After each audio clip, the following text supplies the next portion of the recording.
Hello students, कैसे हैं आप सभी लोग। मैं बहुत बढ़िया हूँ।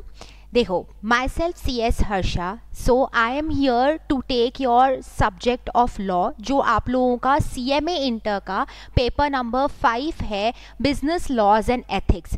देखो, ये एक बहुत ही इंटरेस्टिंग सब्जेक्ट है, आप लोगों को पढ़ के बहुत ही मज़ा आने वाला है, बिकॉज हम इसको बिल्कुल भी ये सोच के नहीं पढ़ेंगे कि ये एक थियोरेटिकल सब्जेक्ट है, ये बोरिंग होगा, इतना सब कुछ हमसे लर्न नहीं होगा। नहीं, ऐसा बिल्कुल भी नहीं है। आप लोगों को बहुत ज़्यादा इंटरेस्ट आएगा इस पर्टिकुलर सब्जेक्ट के अंदर, क्योंकि हम लोग बहुत ज़्यादा क्रिएटिविटी के साथ और इनोवेशन के साथ पढ़ेंगे। कैसे, मैं आप लोगों को प्रॉपर नोट्स बनवाने वाली हूँ इस सब्जेक्ट के अंदर। बहुत ही क्रिएटिव फ्लो चार्ट्स वगैरह बनाएंगे हम लोग, सो दैट आपको वो इजीली लर्न हो सके, इजीली ये सारे कॉन्सेप्ट्स याद हो सकें। बिकॉज आई अंडरस्टैंड आप लोग CMA के स्टूडेंट्स हैं और आप लोगों को, ज़्यादातर लोगों को प्रैक्टिकल सब्जेक्ट्स जो है वो ज़्यादा अच्छे लगते हैं, बट ऑफ कोर्स कुछ थ्योरी सब्जेक्ट्स भी हमारे पास हैं जिनको पास करना हमारे लिए इक्वली इम्पॉर्टेंट हैं जैसे बाकी सब्जेक्ट्स हैं। तो इसीलिए ये सब्जेक्ट पढ़ के आप लोगों को डेफिनेटली बहुत ज़्यादा मज़ा आने वाला है। अच्छा, हम अभी आज इंट्रोडक्शन लेने वाले हैं। एक बार सबसे पहले समझेंगे कि आपको इस पेपर के अंदर क्या क्या चैप्टर्स प्रोवाइड कर रखे हैं। एक बार सबका इंट्रोडक्शन ले लेते हैं, पेपर पैटर्न अंडरस्टैंड करेंगे, एंड ये सब्जेक्ट जो है ये कितने कितने पार्ट्स में कैसे कैसे डिवाइडेड है उसको समझेंगे। ओके, चलिए देखिए, सबसे पहले तो इस सब्जेक्ट का जो नाम है उसको समझने की कोशिश करते हैं, तब जाकर के हमें इसके कंटेंट समझ में आएंगे। राइट, देखिए, paper number 5 business laws and ethics ये है। अच्छा, तो हमारे लिए सबसे पहले तो ये टर्म्स अंडरस्टैंड करना बहुत ज़रूरी है कि बिजनेस लॉज का मतलब क्या होता है। Before moving on to that, ये बताइए कि क्या आप लोग लॉ टर्म का मतलब समझते हैं क्या? Do you know what are laws? We have paper number 5, that is business laws and ethics. Okay, तो बिफोर मूविंग फर्दर एक बार हम एक एक करके इन्हीं टर्म्स को अंडरस्टैंड करने की कोशिश करेंगे। देखिए, बिजनेस वर्ड का मतलब क्या होता है ये आई थिंक आप लोगों ने बहुत पहले से जानते हैं, बचपन से लेके पढ़ रहे हैं, मतलब 11-12 से लेके आप इन टर्म्स के साथ फेमिलियर हैं। बिजनेस वर्ड का मतलब क्या होता है? बिजनेस वर्ड का मतलब है कोई भी टाइप की इकोनॉमिक एक्टिविटी आप कर रहे हैं।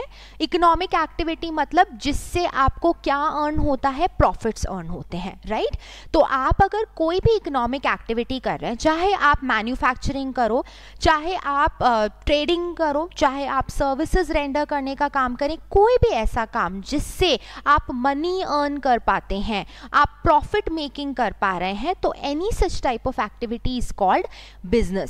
करेक्ट।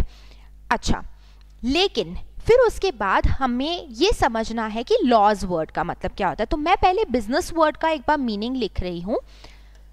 इकोनॉमिक एक्टिविटी, ठीक है, it is a type of economic activity. इस एक्टिविटी से आप क्या गेन करते हैं? प्रॉफिट्स गेन करते हैं, या फिर हमारा ऑब्जेक्टिव क्या होता है इस एक्टिविटी को करने के पीछे? ऑब्जेक्टिव हमारा होता है profit making.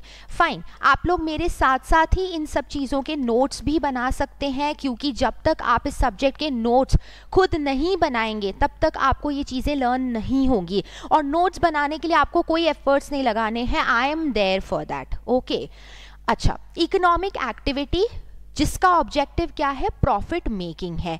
Fine, economic activity अगर हमें समझानी हो तो इकोनॉमिक एक्टिविटी का मतलब इसका मैन्युफैक्चरिंग भी हो सकता है। It could be manufacturing, it could be trading, ठीक है। सर्विसेज आप प्रोवाइड करते हैं तो सर्विस रेंडरिंग भी हो सकता है। कुछ भी तरीके की एक्टिविटी हो, बस उनके पीछे मोटिव क्या होना चाहिए? Motive is profit making. Okay, अच्छा, ये तो हमने समझ लिया कि बिजनेस वर्ड का मतलब क्या होता है। अब हम समझेंगे लॉज किसको बोलते हैं, लॉज वर्ड का मतलब क्या होता है। देखो, लॉज मतलब है any set of rules and regulations, right. अच्छा, रूल्स क्यों बनाए जाते हैं? रूल्स इसीलिए बनाए जाते हैं ताकि जैसे इंडिया के लिए जो भी लॉज बनाए गए हैं, जो भी रूल्स बनाए गए हैं, वो क्या क्यों बनाए गए हैं? सबसे पहली चीज तो पूरी कंट्री में पीस एंड ऑर्डर मेंटेन करने के लिए, राइट? शांति बनी रहे, कोई भी लड़ाई झगड़े दंगे फसाद ये सब चीजें ना हो, ये मेक श्योर करने के लिए हम क्या करते हैं? रूल्स बनाते हैं, ठीक है। दूसरा, पूरी कंट्री का इफेक्टिव फंक्शनिंग हो, मतलब गवर्नमेंट इफेक्टिवली अपने अपने टास्क परफॉर्म कर रही है, सिटीजन्स जो हैं वो भी सारे एकदम सब लोग रेगुलेटेड हैं, डिसिप्लिन्ड हैं, ये सब मेक श्योर करने के लिए हम क्या बनाते हैं? लॉज बनाते हैं। फाइन, तो ये रूल्स एंड रेगुलेशंस बनाना बहुत ज़्यादा ज़रूरी है so that there is a smooth functioning of the country, right? तो मैं सबसे पहले लॉ को कैसे डिफाइन करूंगी? Law means set of rules and regulations, right? और यही लॉज एंड जो लॉज हैं, रूल्स एंड रेगुलेशंस हैं, ये हम क्यों बनाते हैं? इनके पीछे हमारा ऑब्जेक्टिव क्या होता है? इनके पीछे ऑब्जेक्टिव हमारा क्या होता है? पहला ऑब्जेक्टिव जो मैंने तुम लोगों को बताया, that is what? Peace and order, right? Peace and order maintain करने के लिए हम ये करते हैं। अब बेसिक एग्जांपल ले लो आप इसके पीछे। ट्रैफिक लाइट सब लोगों ने देखी होंगी, आई थिंक बच्चे ड्राइव भी करते होंगे मोस्ट ऑफ यू। तो हम क्या करते हैं? हमें पता है कि अगर रेड सिग्नल हो गया तो we have to stop, green हुआ है तो ही हमें चलना है, ठीक है? तो ये सारे क्या है? ये ट्रैफिक रूल्स हैं। ये क्यों बनाए गए हैं? सोचो, एक आप किसी जगह पे जा रहे हो और एक चौराहे पे खड़े हो जहाँ से लेफ्ट से भी गाड़ियाँ आ रही हैं, राइट से भी, आमने सामने सब जगह से कार्स आ रही हैं। क्यों? क्योंकि वहां पे कोई रूल नहीं है, वहां पे कोई ट्रैफिक सिग्नल नहीं है। सोचो कितना केओस क्रिएट हो जाएगा वहां पे, होगा या नहीं? तो उस केओस को अवॉइड करने के लिए क्या बनाए गए हैं? ट्रैफिक रूल्स बनाए गए हैं, right? So that is why rules का होना बहुत इंपॉर्टेंट है, लॉज का होना बहुत जरूरी है for maintaining peace and order, right? दूसरा, सिक्योरिटी, ठीक है? सिक्योरिटी मेंटेन करने के लिए लॉज जरूरी है या नहीं है? अब आप देखिए क्रिमिनल लॉज, इंडिया में बहुत सारे क्रिमिनल लॉज हैं जो एडवोकेट्स पढ़ते हैं, हम नहीं पढ़ेंगे, बट एक मैं ब्रीफ बता देती हूँ। ये सिक्योरिटी मेंटेन करने के लिए है ताकि लोग जो हैं वो रॉन्गफुल एक्टिविटीज में ना वो इन्वॉल्व हों, जैसे थेफ्ट, चोरी, मर्डर, इस टाइप की चीजें, है ना? तो ये आपके क्या है? क्रिमिनल लॉज है। वो क्यों बनाए गए हैं? लोगों का सेफ्टी एंड सिक्योरिटी वो करने के लिए, ठीक है? अच्छा, after that comes smooth functioning. Next point है ऑब्जेक्टिव का स्मूथ फंक्शनिंग। लॉज क्यों बनाए जाते हैं? स्मूथ फंक्शनिंग के लिए बनाए जाते हैं कि कंट्री जो है वो स्मूथ तरीके से उनका गवर्नमेंट चले, सब जगह हर एरियाज में प्रॉपर इम्प्लीमेंटेशन होता रहे। ये सब इंश्योर करने के लिए हम क्या बनाते हैं? लॉज बनाते हैं, ठीक है? अंडरस्टैंड? सो आई होप आप लोगों ने अभी तक इस चीज का मतलब समझ लिया है कि बिजनेस वर्ड का मतलब क्या होता है और लॉज का मतलब क्या होता है। अब देखिए, लॉज जो हैं वो बहुत सारे हैं, मतलब वैरायटी ऑफ लॉज हैं जो इंडिया में एप्लीकेबल होते हैं। मैं ये कहूँगी थाउजेंड्स ऑफ लॉज क्रिएट कर रखे हैं, राइट? बट लॉज हम जो पढ़ने वाले हैं वो कौन से लॉज होंगे? वो बिजनेस लॉज होंगे। तो देखिए, लॉज जो हैं, ऐसे लॉज जो किसी बिजनेस के ऊपर एप्लीकेबल होते हैं, उनको हम क्या बुलाएंगे? बिजनेस लॉज बुलाएंगे। तो लॉज एप्लीकेबल ऑन बिजनेसेस, जो भी लॉज किस पे एप्लीकेबल हैं? बिजनेसेस पे एप्लीकेबल हैं, उन लॉज को हम क्या बुलाते हैं? बिजनेस लॉज बुलाते हैं। और हमें यही लॉज पढ़ने हैं, हमें कोई और लॉज नहीं पढ़ने हैं। क्रिमिनल लॉज हो गए या अभी जैसे मैंने ट्रैफिक रूल्स वगैरह का एग्जांपल दिया, नो, हमारे लिए कोई लॉज मैटर नहीं करते हैं। क्योंकि देखो, आप लोग अभी क्या बनने जाओगे? आप फाइनल क्लियर करने के बाद क्या बनोगे? प्रोफेशनल बनोगे। तो प्रोफेशनल्स के लिए कौन से लॉज जानना ज़रूरी है? जो कॉर्पोरेट्स पे अप्लाई होते हैं, ठीक है? जो बिजनेसेस पे अप्लाई होते हैं, वो लॉज आपके लिए पढ़ना ज़रूरी होते हैं। इसीलिए हम सिर्फ बिजनेस लॉज को कवर करेंगे, ठीक है? अच्छा, बिजनेस लॉज के अंदर भी हमारे पास बहुत सारी वैरायटीज दे रखी है, उनका अभी हम डिस्कशन ज़रूर करेंगे। But before moving on to that, एक और टर्म है जो हमारे सब्जेक्ट के नाम में यूज़ करी गई है, दैट इज एथिक्स। एथिक्स, अच्छा, ये वर्ड आई थिंक आप लोगों ने पहली बार सुना होगा. What is the meaning of the word ethics? Ethics का क्या मतलब होता है? देखो, हमें बचपन से लेके घर में हमारे पेरेंट्स ने बहुत सारे मॉरल वैल्यूज सिखाई हैं, जैसे कि आपको झूठ नहीं बोलना चाहिए, ठीक है, चोरी नहीं करनी चाहिए, ये बड़ों की रिस्पेक्ट करनी चाहिए आपको. ये सब चीज़ें क्या हैं? These are your moral values, right. तो हमें हमारे पेरेंट्स ने ये चीज़ें सिखाई हैं कि क्या सही है और क्या गलत है, ठीक है. बट क्या हम इस तरीके की चीज़ें पढ़ने वाले हैं सब्जेक्ट में? मतलब इतने बड़े हो गए, अब तो हम सीख चुके हैं ना, आप क्या सिखा रहे हो ये चीज़ हमें? नो, हम ये नहीं पढ़ रहे हैं. हम वो मॉरल वैल्यूज़ की बात करेंगे जो आपके लिए एज अ प्रोफेशनल फॉलो करना ज़रूरी है, ठीक है. तो एथिक्स, उन एथिक्स की बात करी जा रही है, उन वैल्यूज़ की बात करी जा रही है which are important for you from the professional perspective, ठीक है. तो एथिक्स को कैसे डिफाइन करोगे? एथिक्स जो है ये आपके मॉरल वैल्यूज है, राइट. एक और तरीके से हम इसको समझ सकते हैं, what is right and what is wrong. ये आपको कौन बताता है? एथिक्स बताते हैं. So what is right and what is wrong, ये आपको आपके एथिक्स बताते हैं. फॉर एग्जाम्पल, आप CMA प्रोफेशनल बनने के बाद एक ऐसी कंपनी में जाते हैं जहाँ पे कंपनी ने अपना एक ड्रेस कोड सेट करके रखा है कि जो भी एम्प्लॉयज़ हमारे पास आएंगे वो सिर्फ यही पर्टिकुलर का ड्रेस कोड पहन के आएंगे, मतलब यही कलर के कपड़े पहन के आएंगे, या मे बी उन्हें कोई यूनिफॉर्म दी गई है. तो इट मीन्स आपको डेली वो ही वेयर करके ऑफिस जाना है, ठीक है. तो ये सब क्या है? ये सब what is right, what is wrong, ये किसने प्रिस्क्राइब किया? आपकी कंपनी ने प्रिस्क्राइब किया है. ऐसे ही आपके लिए आपके इंस्टीट्यूट ने भी कुछ वैल्यूज क्रिएट करी हैं जो आपको फॉलो करनी है. एक और एग्जाम्पल ले लो. सपोज आप कंपनी के अंदर अपॉइंट हो रहे हैं और आप फाइनेंशियल डिपार्टमेंट में वर्क कर रहे हैं. अच्छा, फाइनेंशियल डिपार्टमेंट में जो भी लोग होते हैं, जैसे फाइनेंस मैनेजर है, CFO है, इन लोगों के पास कंपनी की बहुत क्रूशियल इन्फॉर्मेशन होती हैं कि नहीं. अब सपोज तुम्हें किसी आउटसाइडर ने कहा कि यार मेरे से 5 लाख रुपए ले लो और मेरे को कंपनी के कुछ फाइनेंशियल्स पता करने हैं, कुछ कंपनी की बातें पता करनी है जो सिर्फ तुम्हें पता है. वो बातें मुझे आप बताओगे, वो डिटेल्स मुझे, ये डॉक्यूमेंट्स मुझे प्रोवाइड कर देना, मैं बदले में तुम्हें 5 लाख रुपए देता हूँ. बताओ, एज अ प्रोफेशनल या एथिकली क्या इस टाइप की चीज करना आपके लिए सही है? बताइए, is it correct to do so? No, of course not. क्यों? क्योंकि आप बाउंड हो, आपको कॉन्फिडेंशियलिटी मेंटेन करनी है. एज अ प्रोफेशनल आपको सीक्रेसी मेंटेन करनी पड़ेगी कंपनी के अंदर. कंपनी आप पे ट्रस्ट करके आपको उस पोजीशन पे अपॉइंट करी है, तो आप कोई भी ऐसी इंफॉर्मेशन लीक नहीं करोगे कंपनी के बाहर, राइट. तो ये सब क्या है? अगेन एथिकल वैल्यूज हैं आपकी, जो आपको ये बताती हैं कि क्या सही है और क्या गलत है, ठीक है. These are what? Ethics. So हमारा ये जो पूरा सब्जेक्ट है बिजनेस लॉज एंड एथिक्स, हमने ये समझा लॉज क्या होते हैं, बिजनेस क्या होता है. जो लॉज बिजनेसेस पे एप्लीकेबल होते हैं उनको बिजनेस लॉज बुलाया जाता है. एंड एक पार्ट और है इसके अंदर, एथिक्स. एथिक्स मतलब what is right, what is wrong.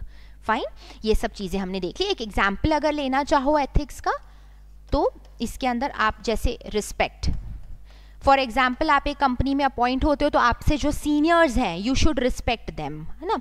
और एक अभी अभी हमने एग्जाम्पल डिस्कस किया, कॉन्फिडेंशियलिटी, ठीक है. ये सब क्या है? ये आपके एथिक्स है which you should follow. Fine. अब देखिए, ये तो हमने समझ लिया कि हम इस सब्जेक्ट के अंदर ओवरऑल क्या क्या चीज़ें हैं, बट अब हम इसका कंटेंट देखेंगे. बिफोर दैट जस्ट मैं आप लोगों को ये बता दूं आपका पेपर पैटर्न कैसा रहेगा.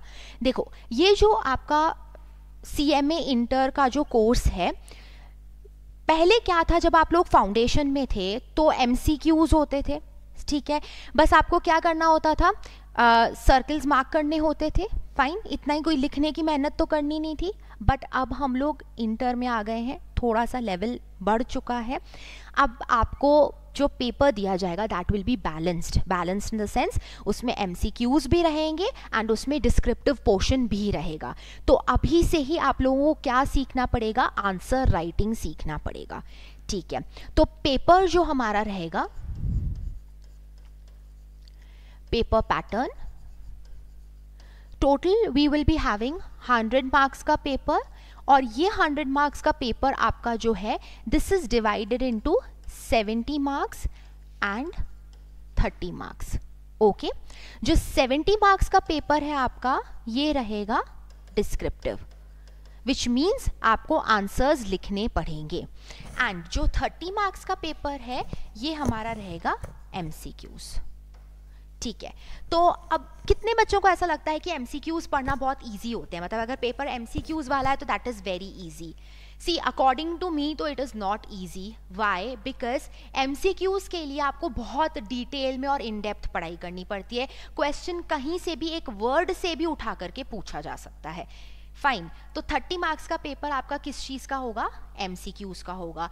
70 मार्क्स डिस्क्रिप्टिव पेपर रहेगा, तो be prepared for that. For this आपको क्या सीखना ज़रूरी है, आंसर राइटिंग सीखना ज़रूरी है। देखो अभी तक हम लोग जैसे 11th-12th में आंसर्स लिखते थे करते थे, वैसे टाइप का हम बिल्कुल भी पैटर्न फॉलो नहीं करेंगे। मैं आप लोगों के लिए पर्टिकुलरली अलग क्लासेस लूँगी जिसमें मैं आपको बताऊँगी कि आंसर्स कैसे लिखने हैं, मतलब लॉ के आंसर्स आपको कैसे लिखने हैं, ठीक है। अब ये जो आंसर्स आपके पास डिस्क्रिप्टिव पेपर के अंदर आएंगे, ये आंसर्स आपके डायरेक्ट क्वेश्चंस भी पूछे जाते हैं एंड साथ में केस स्टडी क्वेश्चंस भी पूछे जाते हैं। दोनों टाइप के क्वेश्चंस आते हैं, डायरेक्ट क्वेश्चंस भी रहेंगे एंड केस स्टडी क्वेश्चंस भी रहेंगे। देखो डायरेक्ट क्वेश्चंस को अटेम्प्ट करना इतना डिफिकल्ट नहीं होता है, बट केस स्टडी वाले क्वेश्चंस बहुत डिफिकल्ट होते हैं। इनको लिखने का तरीका जो है वो मैं आपको बताऊंगी कि कैसे लिखना है।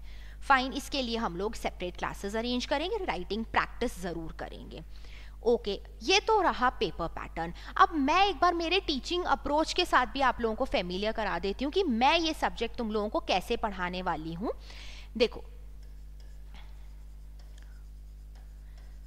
Teaching approach, see how we are going to proceed here. सबसे पहली चीज तो हम लोग इन डेप्थ अंडरस्टैंडिंग लेंगे, मतलब अगर मैं आपको कुछ भी पढ़ा रही हूँ तो before proceeding, before writing anything, हम लोग इन डेप्थ अंडरस्टैंडिंग लेंगे कॉन्सेप्ट्स का। मतलब हम ये सोचेंगे कि ये कानून ऐसा क्यों बनाया गया है, अगर ये प्रोविजन ऐसे है तो ये ऐसा क्यों बनाया गया है, राइट। तो मैं एकदम उसकी जड़ तक जाऊंगी और तुम लोगों को बताऊंगी कि क्या रीज़न है कि ये लॉ बनाया गया है। फाइन, तो सबसे पहले हम इन डेप्थ अंडरस्टैंडिंग लेंगे, यानी कॉन्सेप्चुअल क्लैरिटी लेंगे।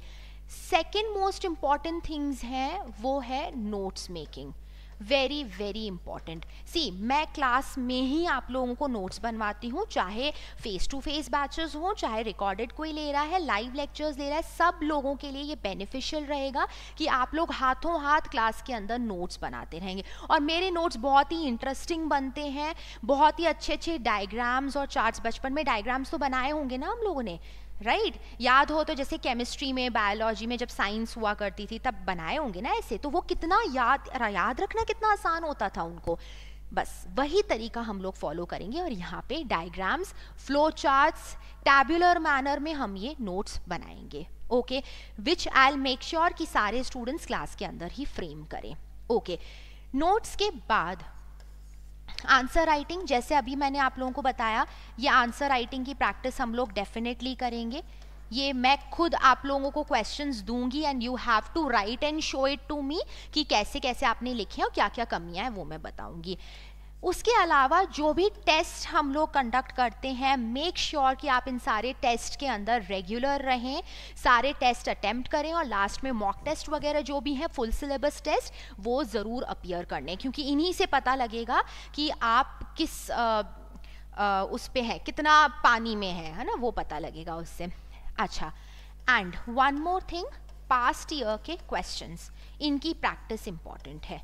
तो ये पास्ट ईयर क्वेश्चंस जो हैं ये हम क्लास में डिस्कस करेंगे, हर चैप्टर के हर के जो भी आपको नोट्स दे रखे हैं उसमें भी प्रोवाइडेड है। इस तरीके से we are going to proceed in this subject, okay तो आई थिंक आप लोगों को मेरी अप्रोच समझ में आ गई है कि हम कैसे इस सब्जेक्ट को इंटरेस्टिंग बना करके पढ़ेंगे। दिमाग से बिल्कुल निकाल देना कि थ्योरी बोरिंग होती है, नॉट एट ऑल। ओके ये सब्जेक्ट आपको आपके मार्क्स स्कोर करने में बहुत ज़्यादा हेल्प करेगा। फाइन। अच्छा हमारे पास पासिंग परसेंटेजेस क्या होती हैं, आई थिंक सब लोगों को पता है, और सीएमए इंटर का पहला पेपर है, ये पहला पेपर है लॉ का। तो पहले पेपर को पढ़ना बहुत ज़्यादा ज़रूरी होता है, अच्छे से पढ़ना ज़रूरी होता है, क्योंकि अगर पहला पेपर बिगड़ता है चांसेस है कि आपके पीछे के पेपर्स भी बिगड़ सकते हैं। तो इसलिए इस सब्जेक्ट को बहुत ध्यान से पढ़ना, हल्के में नहीं लेना है। सी हमारे लिए जो पासिंग क्राइटेरिया है वो क्या है, हमें चाहिए 40 मार्क्स इन ईच सब्जेक्ट। सही बात है, हर सब्जेक्ट के अंदर हमें पास होने के लिए कितने नंबर ऑफ मार्क्स चाहिए, 40 मार्क्स तो चाहिए ही चाहिए। अच्छा फिर उसके बाद हमें 50% भी चाहिए इन एग्रीगेट।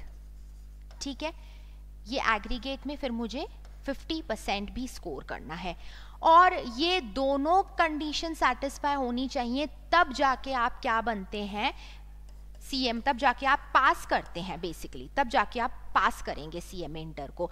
तो this is important, 40 in each, 50% in aggregate. ये सब्जेक्ट आई गारंटी कि आप लोगों को एग्रीगेट भी बनाने में हेल्प करेगा, डेफिनेटली हेल्प करेगा। अगर आप मेरे अप्रोच से पढ़ेंगे तो ज़रूर हेल्प करेगा।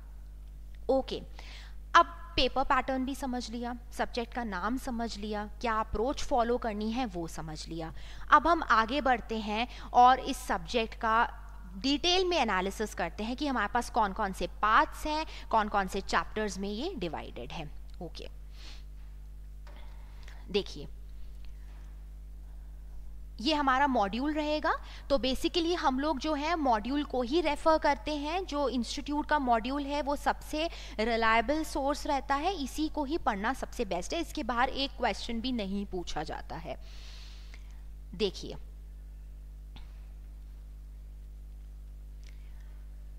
ऑल राइट, अब देखो ये हमारा पूरा स्ट्रक्चर है, किस किस तरीके से कितने कितने मार्क्स के क्वेश्चंस, कितने कितने मार्क्स के पार्ट्स हैं इसके अंदर, वो एक बार इसको समझते हैं। सबसे पहला पार्ट हमारे पास जो इसमें है that is about commercial laws. ये कमर्शियल लॉज हमें प्रोवाइड कर रखे हैं इन्होंने। अब कमर्शियल लॉज जो हैं इनके बारे में तुम लोगों ने पहले ही पढ़ा है, सीएमए फाउंडेशन के अंदर स्टूडेंट्स ऑलरेडी पढ़ के आए हैं इसके बारे में। देखो introduction, Indian contract act, sale of goods act, negotiable instrument act. तो ये जो 3 एक्ट्स हैं ये ऑलरेडी आप लोग कहाँ पे पढ़े हो, फाउंडेशन के अंदर पढ़ चुके हो। ठीक है, तो इनको हम लोग लास्ट में लेते हैं। अगर किसी बच्चे के कॉन्सेप्ट्स क्लियर नहीं है तो घबराना मत कि हम इसको छोड़ने वाले हैं, ऐसा नहीं है। इसको हम पढ़ेंगे लेकिन हम इसको बाद में पढ़ेंगे, कुछ नया पढ़ते हैं ना, कुछ इंटरेस्टिंग पढ़ते हैं जो हमें पता नहीं है। तो नया क्या रहेगा फिर तुम्हारे पास, Indian partnership act and LLP act. Okay ये जो हमारा पार्ट ए है कमर्शियल लॉज का, इसका वेटेज कितना है, देखो 30 मार्क्स है। ठीक है, 30 मार्क्स में कितने चैप्टर्स हैं, 6 चैप्टर्स। फाइन, एक बार देखो सेक्शन बी में कितने हैं। सेक्शन बी इंडस्ट्रियल लॉज की बात करते हैं, यानी मेनली ये वो लॉज हैं जो किसके ऊपर एप्लीकेबल होते हैं, फैक्ट्रीज के ऊपर एप्लीकेबल होते हैं। ठीक है, या फिर आप ये कहो कि ये लेबर वगैरह के बारे में है कि लेबर को कितनी वेजेस पे होनी चाहिए, उनका कोई एक्सप्लॉइटेशन तो नहीं कर रहा है, जितना पैसा जैसे है वैसे मिल रहा है नहीं मिल रहा, तो हम उसके बारे में थोड़ा सा इसके अंदर पढ़ेंगे। कितने मार्क्स का है ये, देखो 15 मार्क्स का वेटेज है इसका। ठीक है, 15 मार्क्स में we have section B. Chapters कितने हैं, देखो 5 चैप्टर्स हैं, राइट, 7, 8, 9, 10, 11, 5 चैप्टर्स फॉर 15 मार्क्स। अब देखो इसके अंदर भी इनका बाइफर्केशन दे रखा है हमें। ठीक है, अब जैसे सपोज करो ये 4 एक्ट्स हैं, इन 4 एक्ट्स के बारे में इन्होंने बोल दिया कि ये तुम्हें 10 मार्क्स का वेटेज कैरी करते हैं, 10%। बट देन कौन से चैप्टर से 10 मार्क का क्वेश्चन पूछा जाता है, यू नेवर नो। ठीक है, किस में से 5 मार्क का, 2 मार्क का कैसे आएगा ये नहीं पता है। क्या पता किसी चैप्टर से क्वेश्चन ही ना आए, सिर्फ एक में से ही आ जाए, नहीं पता हमें, है ना। तो हम इस चीज का बाइफर्केशन यहां अभी नहीं कर रहे हैं, अभी सिर्फ ऊपर ऊपर के हेड्स समझो। 30 मार्क्स, 15 मार्क्स। ओके, उसके बाद हमारे पास है सेक्शन सी कॉरपोरेट लॉज जिसमें सिर्फ एक एक्ट है, दैट इज कंपनीज एक्ट 2013। ये देखो 40% यानी 40 मार्क्स का वेटेज है कंपनीज एक्ट का। तो हम लोग जो यूजुअली सबसे पहले चैप्टर स्टार्ट करते हैं वो कंपनीज एक्ट ही स्टार्ट करते हैं, because this is something new for you all, बहुत इंटरेस्टिंग है। प्लस वेटेज देखो इसका कितना है, 40 मार्क का वेटेज है। इट मीन्स तुम्हें पास होने में क्या हेल्प करा सकता है, ये पार्ट तुम्हें पास होने में हेल्प करा सकता है अगर इसको बहुत अच्छे से पढ़ा तो। फाइन, लास्ट पार्ट डी जो है, सेक्शन डी कॉन्स्टिट्यूट्स 15 मार्क्स, और 15 मार्क्स के अंदर भी एक ही चैप्टर है, ये भी थोड़ा सा बड़ा है, एथिक्स एंड इमोशनल इंटेलिजेंस। ठीक है, ऐसे करके हमारे पास 4 पार्ट्स हैं। अब तुम लोग इसका मार्किंग्स देख करके एक बार सोचो कौन सा पार्ट पढ़ना सबसे ज़्यादा इंपॉर्टेंट है और कौन सा पार्ट पढ़ करके तुम पास हो सकते हो, पासिंग के चांसेस आपके बढ़ जाएंगे। कौन सा पार्ट? Part C. वाई? एक चैप्टर है, ऑल्दो थोड़ा सा बड़ा है बट इट्स ओके, 40 मार्क्स का कवरेज है इसका। ठीक है, तो हमेशा मेरी तरफ से अगर मैं आपको recommendations दूं, your first priority should be part C. ठीक है, उसके बाद अगर हम चलें 30 मार्क्स, कितने चैप्टर? 6 चैप्टर्स, तो सेकंड प्रायोरिटी फिर आपकी क्या होनी चाहिए? पार्ट ए होना चाहिए। ठीक है, फिर ये 15 एंड ये 15 मार्क्स है, अकॉर्डिंगली देख लेना, थर्ड फोर्थ या this third this fourth, that is up to you. But मैं टॉप 2 प्रायोरिटीज तुम्हें बता रही हूँ, पढ़ना सब कुछ है। देखो मैंने ये नहीं कहा है कि तुम ये छोड़ के जाना, पार्ट बी और डी छोड़ के जाना, ऐसा नहीं बोल रही हूँ मैं। ओके, पढ़ना हमें 100% है, but it is just that कि हमें किसके अंदर कितना टाइम इन्वेस्ट करना है, कौन से पार्ट्स में ज्यादा टाइम इन्वेस्ट करना है, उसके हिसाब से मैं बता रही हूँ। First priority is companies act and second priority आपके कमर्शियल लॉस, क्योंकि ये आप लोग ऑलरेडी पढ़ भी चुके हो। फाइन, तो ऐसा करके हमने अभी ये पूरा सब्जेक्ट के बारे में भी अंडरस्टैंडिंग ले लिया कि ये सब्जेक्ट किन किन पार्ट्स में डिवाइडेड है। ओके, चलो तो सबसे पहले फिर हम इसके अंदर क्या स्टार्ट करते हैं? कंपनीज एक्ट स्टार्ट करते हैं without any delay, directly start करते हैं कंपनीज एक्ट 2013।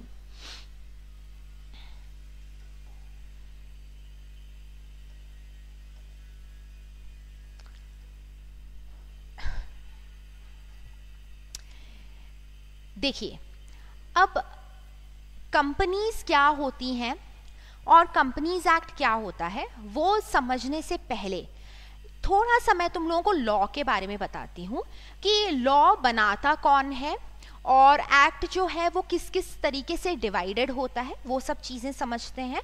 तो देखो, लॉ जो है वो बनाने के लिए, यानी लॉ मेकिंग का काम जो है वो किसको दिया गया है? पार्लियामेंट को। ठीक है, लॉज इंडिया में कौन बनाता है? पार्लियामेंट बनाती है। अच्छा, पार्लियामेंट के अंदर भी हमारे पास क्या है? 2 हाउसेस दे रखे हैं, one is Lok Sabha and another is Rajya Sabha. ठीक है, तो देखो कोई भी कानून बनता है ना, वो सबसे पहले किसके पास जाता है? लोकसभा के पास जाता है, lower house of the parliament. जब lower house of the parliament इस लॉ को अप्रूव कर देती है, देखो उसको हम लॉ नहीं, उसको हम बिल बोलते हैं। ठीक है, कोई भी कानून जब तक इंडिया में अप्रूव नहीं हो जाता और फाइनली लागू नहीं हो जाता तब तक हम उसको लॉ एक्ट नहीं बोलेंगे, हम उसको बिल बुलाते हैं। ठीक है, तो एक बिल है, ये बिल जो है ये सबसे पहले कौन अप्रूव करेगा? लोकसभा। ठीक है, आफ्टर लोकसभा इसको कहाँ भेजा जाएगा? राज्यसभा के पास, इसको राज्यसभा अप्रूव करेगी। ठीक है, अब इन दोनों ने अप्रूव कर दिया तो इसके बाद ही किसको भेजा जाएगा? प्रेसिडेंट को भेजा जाएगा। ठीक है, तो प्रेसिडेंट जो है वो अपनी फाइनल असेंट देता है इसके ऊपर, और जैसे ही इसने अप्रूव कर दिया वैसे ही आपका बिल क्या बन जाएगा? एक्ट बन जाएगा। Remember this. ओके, तो अब ये एक्ट बन गया है, बट जो एक्ट पार्लियामेंट बनाती है वो एक्ट किस किस तरीके से सेक्शंस में डिवाइडेड होता है उसको समझेंगे। देखिए क्या होता है, कोई भी आप एक बुक का एग्जाम्पल ले लो, हम कोई भी बुक ओपन करते हैं तो आपको बुक के अंदर जो है सबसे पहले क्या दिखाई देता है, इंडेक्स दिखाई देता है, ठीक है। अच्छा, फिर इंडेक्स के बाद इंडेक्स में अलग अलग चैप्टर्स होते हैं। जिन बच्चों को नॉवेल्स पढ़ने का शौक है उन्हें पता होगा ये चीज़, और नहीं भी तो नॉर्मल हमारी जो सिलेबस की बुक्स होती हैं वो सोचो, वो इमेजिन करो। चलो चैप्टर्स दे दिए, उसमें चैप्टर्स के बाद फिर उसके अंदर एक एक चैप्टर की हेडिंग होती है और उसके अंदर का कंटेंट होता है। वो कंटेंट कैसे लिखा होता है, पैराग्राफ्स में लिखा होता है, सही बात है। एक पैरा लिखा होगा, फिर हो सकता है पैरा के अंदर कुछ कुछ पॉइंटर्स हैं तो वो और लिखे होंगे। इसी तरीके से सिमिलर मैनर में एकदम हमारे एक्ट्स बनते हैं। हमारा जितने भी बेयर एक्ट हैं, जो भी लॉज हैं, वो भी इसी तरीके से बनाए गए हैं, ठीक है। तो एक्ट है, वो एक्ट क्या होता है, अलग अलग चैप्टर्स में डिवाइडेड होता है। ये सब क्या है, ये सारे मैं चैप्टर्स बना रही हूँ इसके, ये सारे चैप्टर्स हैं। कोई भी एक्ट सबसे पहले किस में डिवाइडेड होता है, चैप्टर्स में डिवाइडेड होता है, ठीक है। फिर उन चैप्टर्स के अंदर, उनके अंदर क्या लिखा होता है, आपके सेक्शंस होते हैं। जो मैंने क्या बताया, बुक्स में एक एक चैप्टर के अंदर जो एक एक पैराग्राफ होता है ना, वो आपका क्या होता है, सेक्शन होता है, ठीक है। अब उस पैराग्राफ के अंदर भी कुछ ना कुछ पॉइंटर्स बने हुए रहेंगे, कुछ ना कुछ बुलेट्स बने हुए रहेंगे, तो वो आपके क्या कहलाएंगे, सब सेक्शंस। तो सेक्शंस के अंदर क्या होते हैं, सब सेक्शंस होते हैं, ठीक है। अच्छा, इनके अंदर भी सपोज करो कुछ और पॉइंटर्स यदि हैं तो हम उनको क्लॉजेस बुलाते हैं एंड सब क्लॉजेस बुलाते हैं, ठीक है। मेनली अभी आप लोग सबसेक्शंस तक ही समझो इसको, ठीक है, क्योंकि जैसे जैसे लॉ पढ़ोगे वैसे वैसे मैं तुम लोगों को बताऊंगी कि कौन सा सेक्शन है, कौन सा सबसेक्शन है, कौन से क्लॉजेस हैं, उनके बारे में मैं तुम्हें बताऊंगी। बट अभी मैं सिर्फ ये बता रही हूँ कि पूरा एक्ट जो है वो किस तरीके से पार्ट्स में डिवाइडेड है। एक्ट के अंदर चैप्टर्स होंगे, चैप्टर्स के अंदर सेक्शंस होते हैं, सेक्शंस के अंदर सबसेक्शन, और कहीं कहीं पे आपको क्लॉज एंड सब क्लॉज मिलेगा। अच्छा, कभी टीवी में आप लोगों ने इस टाइप की चीज़ें देखी हैं, जैसे सीरीज़ में देखी हो या कहीं पे, कि एक मजिस्ट्रेट बैठा होता है, जज बैठा होता है, और एक मुजरिम को कटघरे में खड़ा किया गया है और उसको पनिशमेंट होने वाली है, जजमेंट आ रहा है, उसने कोई क्राइम किया है। तो मजिस्ट्रेट ऐसा बोलता है कि इस इंसान को धारा 302 के तहत इतनी इतनी सज़ा सुनाई जाती है। कभी सुना है इस टाइप की लाइन? डेफिनेटली सबने सुनी होगी। वो जो धारा उसने बोली ना, वो धारा क्या है, सेक्शंस। अंडरस्टैंड, वो जो हिंदी में वो धारा बोलता है ना, वो सेक्शंस ही होते हैं। क्योंकि लॉ जो है ना, देखो, अगर हमने उसको ऐसे ही रनिंग फॉर्म में लिख दिया होता, बस पैरा के बाद पैरा, पैरा के बाद पैरा, ऐसा अगर लिखा होता, सोचो, तो it would have been confusing. कब एक टॉपिक खत्म होकर दूसरा टॉपिक स्टार्ट हो रहा है किसी को पता नहीं लगता।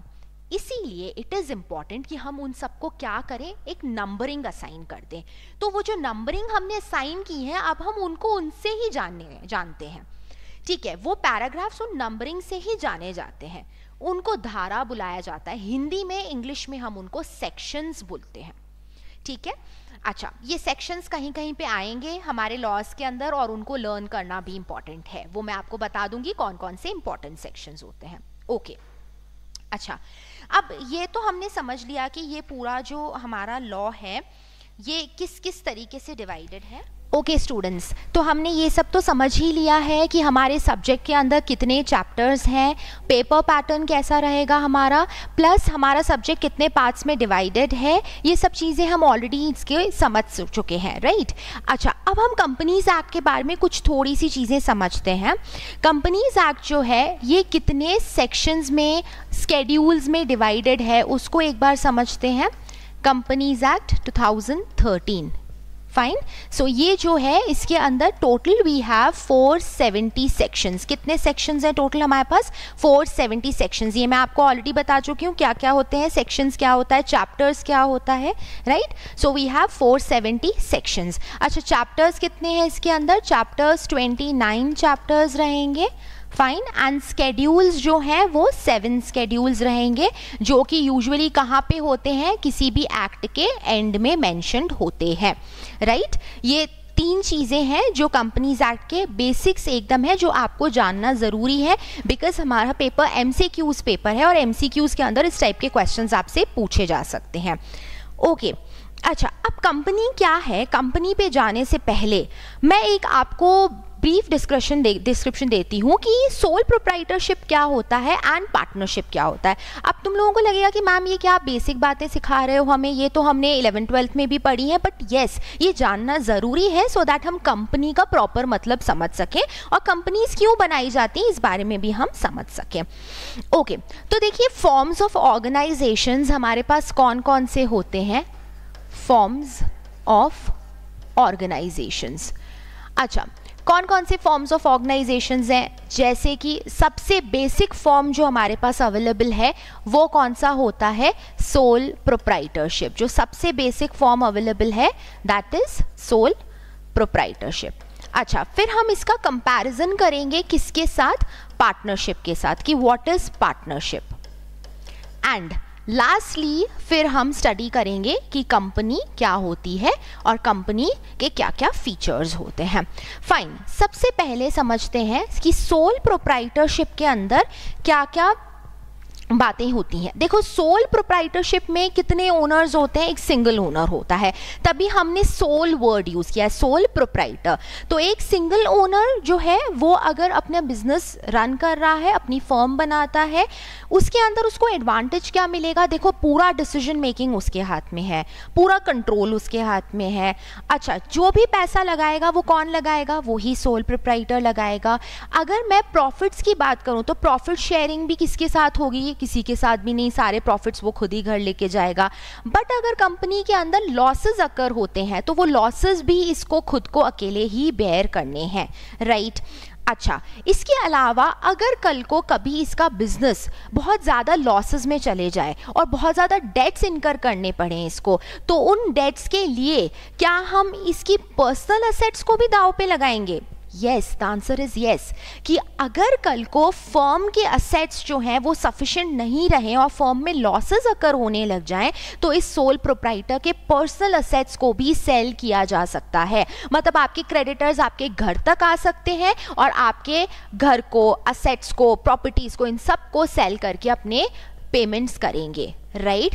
तो सोल प्रोप्राइटरशिप के अंदर कुछ फीचर्स मैं इसमें लिख रही हूँ, इसको नोट डाउन कीजिए।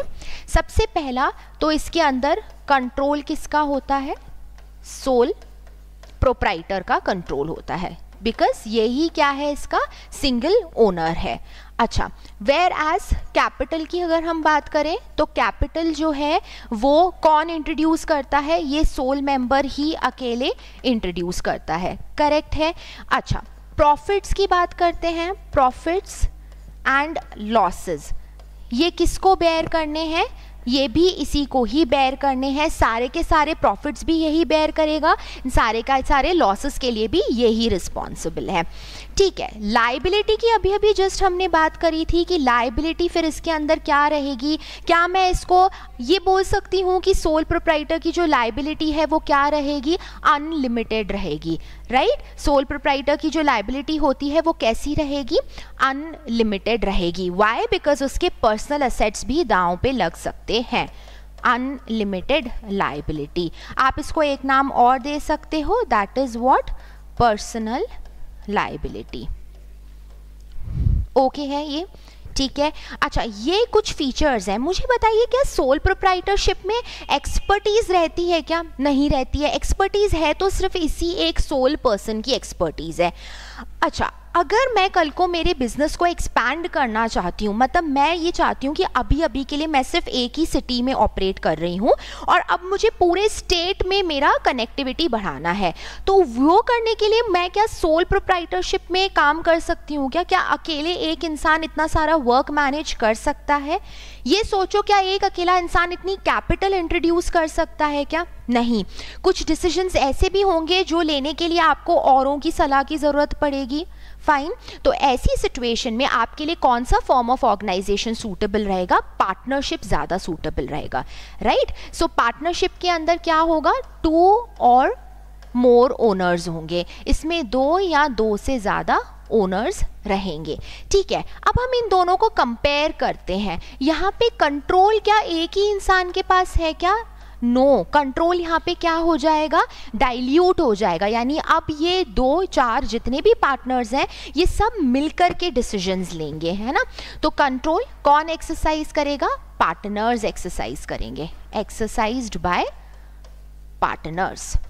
ओके, अच्छा कैपिटल की अगर मैं बात करूं तो क्या यहाँ पे मेरे पास कैपिटल जो है वो थोड़ी ज़्यादा है सोल प्रोप्राइटरशिप के कंपैरिजन में, क्योंकि इतने सारे पार्टनर्स हैं तो सब लोग अपना अपना जितना अमाउंट कंट्रीब्यूट कर सकते हैं वो करेंगे। क्या मैं ये बोल सकती हूँ कि सोल प्रोप्राइटरशिप के कंपैरिजन में मेरे पास पार्टनरशिप के अंदर ज़्यादा अमाउंट ऑफ कैपिटल अवेलेबल है? बोल सकते हैं ऐसा? ठीक है, कैपिटल, अगर कैपिटल की बात करूं तो कैपिटल जो है वो यहाँ पे कौन कंट्रीब्यूट करेंगे? पार्टनर्स कंट्रीब्यूट करेंगे। बट कैपिटल यहाँ पे मोर देन सोल प्रोप्राइटरशिप है। कैपिटल यहाँ पे सोल प्रोप्राइटरशिप के कंपैरिजन में ज़्यादा है मेरे पास अवेलेबल। ओके, अच्छा फिर हम बात करते हैं प्रॉफिट्स की एंड लॉसेस की। क्या एक ही पार्टनर अकेले सारे प्रॉफिट्स बेयर करेगा क्या, या क्या लॉसेस बेयर करने की भी रिस्पॉन्सिबिलिटी एक ही पार्टनर पे है? No, the answer is no. ये भी कौन शेयर करेंगे? पार्टनर्स शेयर करेंगे, shared by the partners. Okay, liability, अगर मैं लायबिलिटी की बात करूं तो लायबिलिटी वाला फीचर इन दोनों का सेम रहता है। जैसे सोल प्रोप्राइटरशिप के अंदर अगर बिजनेस लॉसेस में चला जाता है तो हम प्रोप्राइटर के पर्सनल असेट्स को दाव पे लगाते हैं, वैसे ही सेम यहाँ पे पार्टनर्स जो हैं उनके रेशियो के हिसाब से, उनके कैपिटल कंट्रीब्यूशन के रेशियो के हिसाब से ही हम उनसे क्या करेंगे? डेट्स प्रीपे करवाएंगे। तो यहाँ पे भी क्या होती है? पर्सनल लायबिलिटी होती है, या आप बोल सकते हैं अनलिमिटेड लायबिलिटी है। यहाँ भी पार्टनर्स की लायबिलिटी कैसी रहेगी? अनलिमिटेड रहेगी। ठीक है, तो अब आपने देखा कि मुझे सोल प्रोप्राइटरशिप के कंपैरिजन में पार्टनरशिप के अंदर ज़्यादा फ्लेक्सिबिलिटी मिल रही है, मुझे डिसीजंस लेने के लिए ज़्यादा लोग मिल रहे हैं, एक्सपर्टीज़ मुझे ज़्यादा लोगों की मिल रही है। अगर मैं एक्सपैंड करना चाहती हूँ तो मेरे लिए सोल प्रोप्राइटरशिप से ज़्यादा बेटर फॉर्म ऑफ ऑर्गेनाइजेशन क्या है? पार्टनरशिप है। करेक्ट, बिल्कुल ठीक बात है ये। चलिए, अब पार्टनरशिप के अंदर एक डिसएडवांटेज भी है। बाकी सब चीज़ें ऑल्दो बहुत सही हैं, लेकिन एक फीचर है जो मुझे अभी भी खटक रहा है और वो है ये लायबिलिटी वाला फीचर। देखो, लायबिलिटी दोनों ही केसेस में अनलिमिटेड है। मतलब जिस इंसान ने पैसा लगाया है उसने पैसा लगा के गलती कर दी क्या कि सारे के सारे लॉसेस उसी को ही बेयर करने, इनफैक्ट घर तक भी आ सकते हैं क्रेडिटर्स आपके। ये एक बहुत बड़ा डिसएडवांटेज है in case of sole proprietorship and in case of a partnership firm. ठीक है, अब देखो ये 2 एडवांटेजेस हैं जो कंपनी में आपको मिलेंगे। अगर आप ज़्यादा लार्ज स्केल पे एक्सपैंड करना चाहते हो, अगर आप चाहते हो कि कैपिटल मेरे पास और ज़्यादा आए, मतलब मैं अरबों खरबों में पैसा रेस करना चाहती हूँ, अगर मैं चाहती हूँ कि मेरे साथ बहुत सारे लोग जुड़े रहें, हर फील्ड से कोई ना कोई एक्सपर्ट मेरे साथ कनेक्टेड रहे, तो ऐसी सिचुएशन में मेरे लिए बेस्ट क्या रहेगा? Company form of organization. ठीक है, एक और बहुत बड़ा एडवांटेज जो है वो लायबिलिटी का है कि कंपनी के केस में जो कंपनी के ओनर्स हैं, जिनको हम शेयर होल्डर्स बुलाते हैं, उनकी लायबिलिटी क्या हो जाती है? लिमिटेड हो जाती है। विच मीन्स उन्होंने सिर्फ जितना शेयर्स के ऊपर पैसा प्रॉमिस किया है पे करने के लिए, वो सिर्फ उतना ही अमाउंट पे करेंगे, उससे 1 रुपए भी ज़्यादा हम उनसे क्लेम नहीं कर सकते हैं। ओके, तो कंपनी के अंदर हम देखते हैं, कंपनी में सबसे पहली चीज़ तो वी हैव मल्टीपल ओनर्स। क्या है यहाँ पे हमारे पास? मल्टीपल ओनर्स हैं। अच्छा, मल्टीपल ओनर्स हैं तो इन ओनर्स को हम क्या बुलाते हैं? कंपनी की लैंग्वेज में इनको क्या बुलाया जाता है? शेयर होल्डर्स बुलाया जाता है। ये क्या है? हमारे शेयर होल्डर्स हैं। ठीक है, अच्छा मल्टीपल ओनर्स हैं तो व्हाट डू यू थिंक, क्या कंट्रोल डाइल्यूट होता होगा क्या? बिल्कुल डाइल्यूट होता है। कंट्रोल, इतने सारे लोग हैं, अब लेकिन यहाँ पे फिर हमें कैसे पता लगेगा कि क्या पर्सन क्या चाहता है, डिसीजन कैसे लिए जाएंगे, क्या हम किसी एक के ऊपर डिसीजन मेकिंग छोड़ देंगे? Answer is no. इतने सारे मेंबर्स में से हम क्या करवाते हैं, वोटिंग करवाते हैं। वोटिंग करा करके जो मेंबर जैसे वोट देना चाहता है, फेवर अगेंस्ट जो भी है वो दे सकता है। फिर हम देखेंगे मेजॉरिटी मेंबर्स ने अगर फेवर में वोट दिया है तो हम वो डिसीजन ले लेते हैं। अगर हमें लगता है कि मेजॉरिटी ने अगेंस्ट वोट दिया है तो वो डिसीजन हम नहीं लेते हैं, that will be rejected. Okay, तो कंट्रोल क्या हो जाएगा यहाँ पे, डाइल्यूट हो जाता है, डाइल्यूटेड टू ओनर्स। क्योंकि इतने सारे ओनर्स हैं तो उन सबके पास ये कंट्रोल क्या हो जाएगा, डाइल्यूट हो जाएगा, सबको, किसी एक के हाथ में कंट्रोल नहीं रहता है। अच्छा, कैपिटल की हम बात करें तो कैपिटल जो है वो यहाँ पे बहुत हैवी अमाउंट ऑफ कैपिटल्स आप रेस कर सकते हो। देखो मैं अनलिमिटेड वर्ड यूज नहीं कर रही हूँ, क्योंकि तुम सोचोगे कि यहाँ पे हमने लिखा था कैपिटल सोल प्रोप्राइटर देता है, यहाँ पे भी सोल इससे ज़्यादा होती है कैपिटल, तो अब इधर अनलिमिटेड कैपिटल होगी। देखो ऐसा नहीं है, अनलिमिटेड पैसा तो अंबानीज के पास भी नहीं है। Okay, unlimited mean something which never ends, ऐसा नहीं है, उनके पास भी एक सर्टेन अमाउंट ही है, इनफाइनाइट तक थोड़ी पैसा है उनके पास। इसीलिए तो कैपिटल जो है वो यहाँ पे हाईएस्ट रहती है than others. Other form of organisations के कंपैरिजन में हाईएस्ट अमाउंट ऑफ कैपिटल कहाँ रहती है, कंपनीज में रहती है। कंपनी रेस कर सकती है, पब्लिक से फंड्स उठा सकती है। ओके, अच्छा कैपिटल तो ये हो गया। What about profits and losses? देखो कंपनी जो अपने प्रॉफिट्स देती है, मैं अभी लॉसेस इसमें नहीं लिख रही हूँ, हम सिर्फ प्रॉफिट समझते हैं। सबसे पहले जो कंपनी प्रॉफिट्स अर्न करती है वो, उनको हम क्या बुलाते हैं, उनको हम डिविडेंड बुलाते हैं। क्या बुलाते हैं, डिविडेंड बुलाते हैं। तो कंपनी की मर्जी है ये प्रॉफिट्स अपने शेयर होल्डर्स को, अपने ओनर्स को डिस्ट्रीब्यूट करना चाहती है या नहीं करना चाहती, कंप्लीटली कंपनी का डिस्क्रिशन है। अगर ये पैसा नहीं देना चाहती है तो फिर ये पैसा कहाँ जाएगा मैम? क्या ये डायरेक्टर्स अपने घर ले जाएंगे? क्या कहीं और इन्वेस्ट होगा? ये कंपनी में ही इन्वेस्ट हो जाएगा अगर कंपनी एक्सपैंड करना चाहती है तो अगेन ये प्रॉफिट्स शेयर करना यहाँ पे क्या है, कंप्लीटली ऑप्शनल है। ओके, अच्छा, वेयर एज अगर मैं लॉसेस की बात करूं तो क्या इसके मेंबर्स लॉसेस को बेयर करेंगे? The answer is no. Losses कौन बेयर करेगा? कंपनी बेयर करेगी, company bears the losses.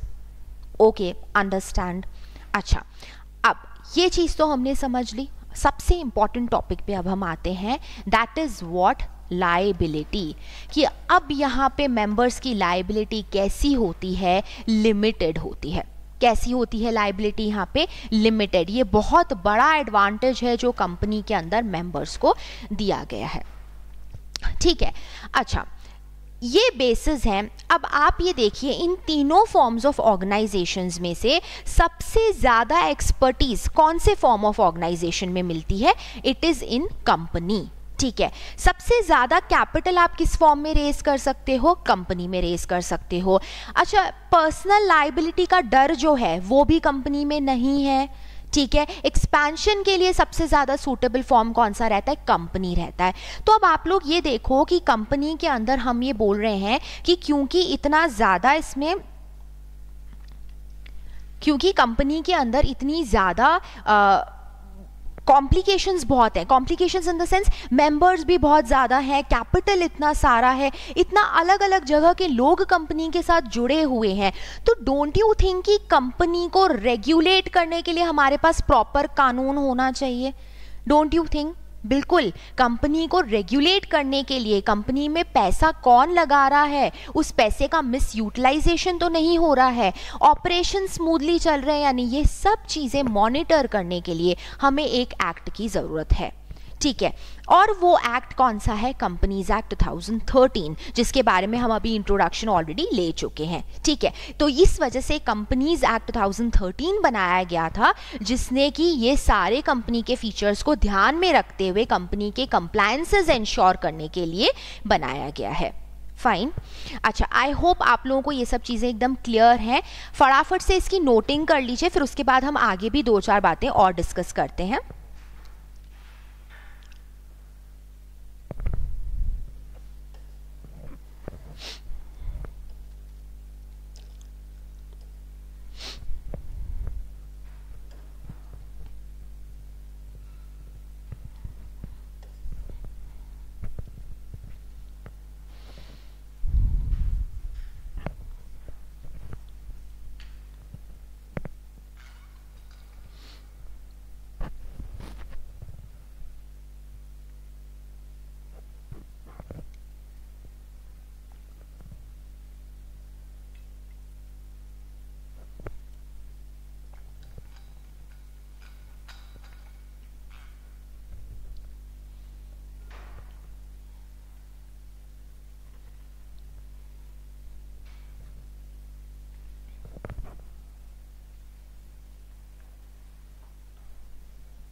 Okay, I hope आप लोगों ने नोटिंग कर ली है इन सब पॉइंटर्स की। देखो ये कंपैरेटिव चार्ट है जो हमें ये बताने में हेल्प कर रहा है कि कैसे हमारे लिए कंपनी जो है वो most suitable form of organization है। इसके नीचे भी आप ये पॉइंट लिख सकते हो, मोस्ट सूटेबल। और ये किस चीज़ के लिए सबसे ज़्यादा सूटेबल है? एक्सपेंशन के लिए इस टाइप की कंपनीज जो हैं वो सबसे ज़्यादा सूटेबल रहेंगी, most suitable form of organization for expansions. ठीक है, अब देखिए कंपनी के बारे में ये सब चीज़ें तो हमने समझ ली कि कंपनी में कैपिटल कौन देता है। कैपिटल जो है वो अनलिमिटेड तो नहीं होती है, बट हाँ you can say more than sole proprietorship and partnership है। कंट्रोल किस किस का रहेगा इसके अंदर, ये सारी चीज़ें हम पढ़ चुके हैं।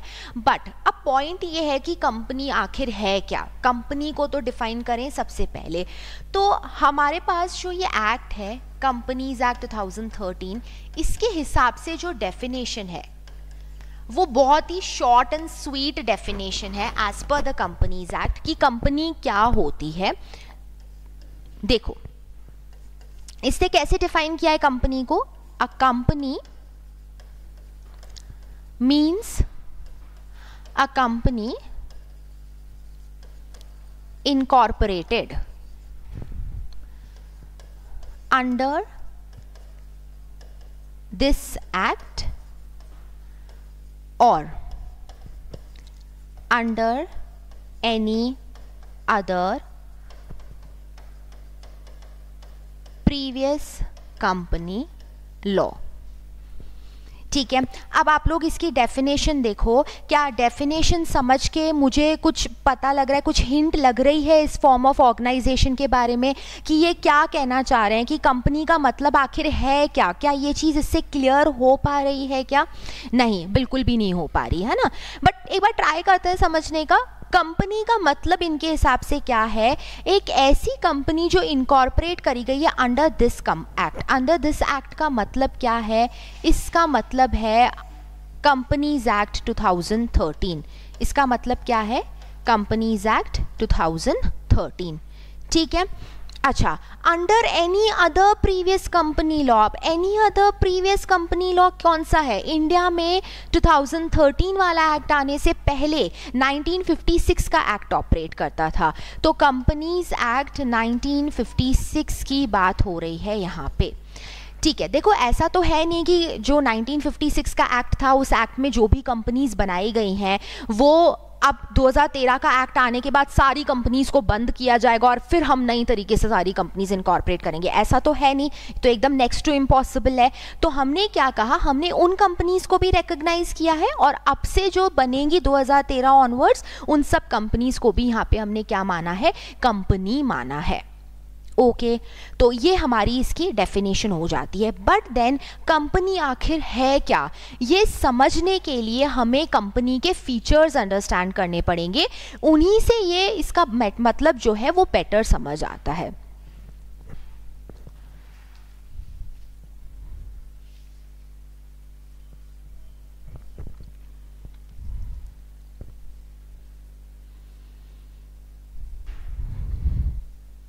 Okay, now before moving on further, एक छोटे से कुछ बेसिक कॉन्सेप्ट्स हैं जो मैं क्लैरिफाई करना चाहती हूँ इससे पहले कि हम पूरा सिलेबस स्टार्ट करें।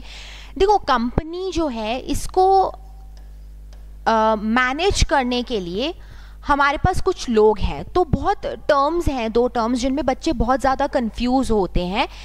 कंपनी जो है इसमें वन वी हैव डायरेक्टर्स। एक तो कंपनी के अंदर क्या होते हैं? डायरेक्टर्स होते हैं, ठीक है। और एक कंपनी के अंदर क्या होते हैं? शेयर होल्डर्स होते हैं। अच्छा, ऑफनली बच्चों को ऐसा लगता है कि शायद ये दोनों टर्म्स एक ही हैं, डायरेक्टर का और शेयर होल्डर का जो मतलब है वो एक ही निकलता है, बट नहीं, ऐसा नहीं है। ठीक है, फिर दोनों टर्म्स जो हैं, इन दोनों टर्म्स में क्या फ़र्क है?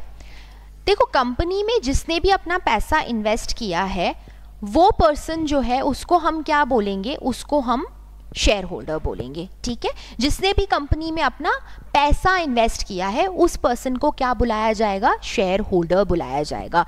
तो शेयर होल्डर कौन है? डिफाइन करते हैं। One who invest money into the company, जिसने अपना पैसा कंपनी को दिया है, जिसने कैपिटल इन्वेस्ट करी है कंपनी के अंदर, वो कौन है? शेयर होल्डर्स है। तो क्या मैं फिर शेयर होल्डर्स को ओनर्स बोल सकती हूँ क्या हम उनको ओनर्स बुला सकते हैं? बिल्कुल बुला सकते हैं। तो ये लोग हमारे कंपनी के अंदर क्या कहलाए जाएंगे? ओनर्स कहलाए जाएंगे। Okay, these are termed as owners. Okay, ये चीज़ तो समझ आ गई कि मैम जो पैसा इन्वेस्ट करते हैं उन्हें हम क्या बुलाते हैं? शेयर होल्डर्स बुलाते हैं। बट देन क्या ये शेयर होल्डर्स हर दम कंपनी को मैनेज कर रहे होते हैं क्या ये कंपनी के डिसीजंस ले रहे होते हैं क्या? देखो, बहुत सारी कंपनीज ऐसी हैं जिनके शेयर होल्डर्स पता नहीं वाइड स्कैटर्ड है, मतलब वो ऑल ओवर द वर्ल्ड भी सिचुएटेड है। तो क्या हर छोटी छोटी चीज़ के लिए हम उन लोगों को बुला करके कंपनी पे बिठा देंगे क्या? ऑफिस में बिठा देंगे कि बताओ अब क्या डिसीजन लेना चाहिए, बताओ ये काम कैसे करना चाहिए? नो, इसके लिए शेयर होल्डर्स जो हैं वो डायरेक्टर्स अपॉइंट करते हैं। मतलब कंपनी में डायरेक्टर्स हैं जो क्या करेंगे? मैनेज करेंगे कंपनी को। तो डायरेक्टर्स का रोल क्या होता है? One who manages the operations of a company. ये डायरेक्टर्स क्या है? ये कंपनी के ऑपरेशंस को मैनेज करते हैं। अच्छा, डायरेक्टर्स के लिए हमारे पास एक टर्म अलग है, इनको हम लोग क्या बुलाते हैं? इनको हम लोग एजेंट्स बुलाते हैं। डायरेक्टर्स क्या कहलाते हैं कंपनी के अंदर? एजेंट्स कहलाते हैं। Directors are called as agents of the company. ठीक है, क्यों एजेंट्स बुलाया जाता है? क्योंकि एक्चुअल में ये लोग इन शेयर होल्डर्स के एजेंट की तरह एक्ट कर रहे हैं कि मैंने कंपनी में पैसा लगाया, बट मैं किसके ऊपर विश्वास पे अपना पैसा कंपनी में रख रही हूँ? डायरेक्टर्स के ऊपर विश्वास करके मैं कंपनी में पैसा इन्वेस्ट कर रही हूँ। ठीक है, इसीलिए directors are called as the agents of the shareholders. तो अब आई थिंक आप लोगों को इन टर्म्स में डाउट नहीं रहेगा कि शेयर होल्डर क्या होता है, डायरेक्टर्स क्या होता है। अच्छा, शेयर होल्डर्स के लिए हम एक टर्म और यूज़ करते हैं, तो बिल्कुल भी कंफ्यूज नहीं होना है। शेयर होल्डर्स को मेंबर्स भी बुलाया जाता है। ओके, इनको क्या बुलाया जाता है? मेंबर्स भी बुलाया जाता है। तो do not get confuse between the term share holders and members. ये दोनों एक ही चीज़ होते हैं, ज़्यादा कोई मेजर डिफरेंस इनमें नहीं है। तो कंपनी के ओनर्स कौन है? Share holders, right. And share holders ने अपना पैसा कंपनी में किसके भरोसे पे इन्वेस्ट कर रखा है? डायरेक्टर्स के भरोसे पे इन्वेस्ट किया हुआ है। कौन मैनेज करेगा उनके फंड्स को, कंपनी के ऑपरेशंस को? डायरेक्टर्स मैनेज करेंगे। ठीक है, ओके। अच्छा, अब इसमें हमने कंपनी की जो डेफिनेशन अंडरस्टैंड करी थी, ये डेफिनेशन क्योंकि क्लियर नहीं है तो हमें इसके लिए क्या समझना पड़ेगा? कंपनी के फीचर्स समझने पड़ेंगे। ओके, तो कंपनी के जो फीचर्स हैं वो हम लोग अगली क्लास में कवर करते हैं। आज के लिए इतना ही करते हैं, जिसके अंदर हमने बेसिक इंट्रोडक्शन ले लिया है पूरे सब्जेक्ट का मतलब समझा हमने, अलग अलग पार्ट्स देखे एंड थोड़ा सा एक कंपनीज एक्ट का और कंपनी का इंट्रोडक्शन देखा है। ठीक है, तो बाकी की क्लास के लिए बने रहिए, हम सेकेंड लेक्चर में इसके फीचर्स जो हैं वो डेफिनेटली कवर करेंगे। Thank you so much.